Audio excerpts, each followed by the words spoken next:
नमस्कार साथियों, जनगणना 2027 संबंधित एक क्विज है जिसमें 49 प्रश्न हैं। जो भी हमारे साथी जनगणना ट्रेनिंग कर रहे हैं, ट्रेनिंग के बाद एक क्विज उनको सॉल्व करना होता है। इसमें 49 प्रश्न हैं, तो इसके सारे प्रश्न मैं आपको करके दिखाता हूँ। इस तरह से आप अपने सारे प्रश्न सही कर सकते हैं क्विज में। सबसे पहले आप ये लिंक जो आपको दिया जाएगा क्विज का, उसको खोलेंगे और अपनी ईमेल आईडी को दर्ज करेंगे। उसके बाद अपना नाम दर्ज करेंगे और नाम दर्ज करने के बाद जो क्वेश्चन है उनमें आपको क्लिक करना पड़ेगा। तो पहला क्वेश्चन है ऐसी आईडी का उपयोग। इसका उपयोग करते हैं डेटा सत्यापन के लिए। लोक सेवक धारा 5 के अंतर्गत आता है। जनगणना डेटा सिंक सर्वर पर सिंक होगा, CMMS सर्वर पर। विस्तारित HLB का उद्देश्य है सीमावर्ती परिवार न छूटे।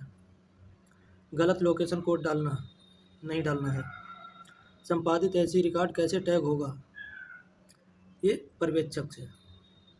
ऐसी डेटा डाउनलोड कब करें, तो ये लॉगिन करने के बाद ही ऐसी डेटा डाउनलोड करें। ऐप अनइंस्टॉल करने पर क्या होगा, अनसिंकित डाटा नष्ट हो जाएगा। प्रगणक कौन होता है, तो प्रगणक होता है चार्ज अधिकारी। चार्ज अधिकारी कार्य क्या है, नियुक्ति एवं निगरानी। धारा 9 संबंधित है पहुंच एवं नंबरिंग से। ऐसी आईडी ना मिले तो मैनुअल एंट्री करें। अंतिम सिंक से पहले पर्यवेक्षक के हस्ताक्षर होने चाहिए। ऐसी आईडी सूची किसके पास है, ये प्रगणक के पास होगी। भवन संख्या कौन दर्ज करेगा, प्रगणक करेगा। संविधान में जनगणना शब्द कितनी बार आया, तो 32 बार आया संविधान में जनगणना शब्द। HLB पूर्ण करने से पहले डाटा सिंक करना है। धारा 11 संबंधित है, दंड से संबंधित है। जनगणना अधिनियम में धाराएं हैं 18। संशोधित कारण दर्ज टिप्पणी बॉक्स में। लॉक ब्लॉक रूल के अंतर्गत अनिवार्य है बायोमेट्रिक लॉक सेट करना। ऐसी पोर्टल कितने दिन पूर्व, ये 15 दिन पूर्व। QR कोड स्कैन करते समय क्या सावधानी रखें, बिल्ट इन कैमरा का उपयोग करें। ऐसी से किसके लिए है, तो सामान्य परिवार के लिए। सेल्फ इन्यूमरेशन, ऐसे सेल्फ, इसे इन्यूमरेशन, सामान्य परिवार के लिए। EMI नंबर प्राप्त करने के लिए *#06#। सत्यापन क्रम, पूछें, सत्यापित, दर्ज, समीक्षा, उसके बाद सिंक करें।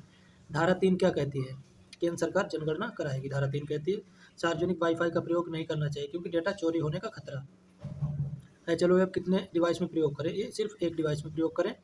डिवाइस खोने पर पहला कदम क्या है, अधिकारी को सूचित करें। ऐप क्लोनिंग का उपयोग नहीं करना। ऐप क्लोनिंग मतलब एक ऐप को दो जगह, दो मोबाइल में चलाना, ऐप क्लोनिंग कहलाता है। ये नहीं करना क्योंकि इससे डेटा हेरफेर हो सकता है, चोरी हो सकता है। 6 प्रकरणों की देख रेख के लिए एक पर्यवेक्षक होता है। रिकॉर्ड निरीक्षण धारा 8। OTP किस नंबर पर, पंजीकृत नंबर पर। महिला नाम छूट धारा 8। क्या ऐसी से फील्ड विजिट समाप्त होता है, नहीं। बंद मकान में क्या करें, बंद मकान प्रक्रिया। संस्थागत परिवार ऐसी में नहीं आएगा, उसका पर्यवेक्षक को ही करना पड़ेगा। OTP मांगने वाला अज्ञात काल हो सकता है, संभावित स्कैम। क्या जनगणना रिकॉर्ड अदालत में स्वीकार्य है, नहीं, ये गोपनीय रखा जाएगा। कोई HLB आवंटित नहीं का अर्थ है HLB आवंटित नहीं। धारा 8 संबंधित है प्रश्नोत्तर बाध्यता से। जूस जैकिंग किससे संबंधित है, तो ये सार्वजनिक USB चार्जिंग से। ऐसी लॉगिन आधारित है। OTP आधारित लॉगिन है। OTP डालेंगे तभी ऐप को लॉगिन कर पाएंगे। वेरीफाई अपडेट लिंक मिलने पर क्या करें, रुक जाएं। EMI नंबर का मुख्य उद्देश्य है खोए हुए या चोरी हुए फ़ोन को पहचान और सुरक्षा। डेटा कितने रिकॉर्ड बाद सिंक करें, तो 5 या 6। 5 या 6 एंट्री करने के बाद डेटा को सिंक करते हैं, सर्वर पर आगे भेज दिया जाता है। ऐसी अनुमति किसके अंतर्गत है, तो संशोधित अधिनियम 2022 की धारा 6D के अंतर्गत। झूठा उत्तर देने पर धारा 11 इसके अंतर्गत आता है दंड।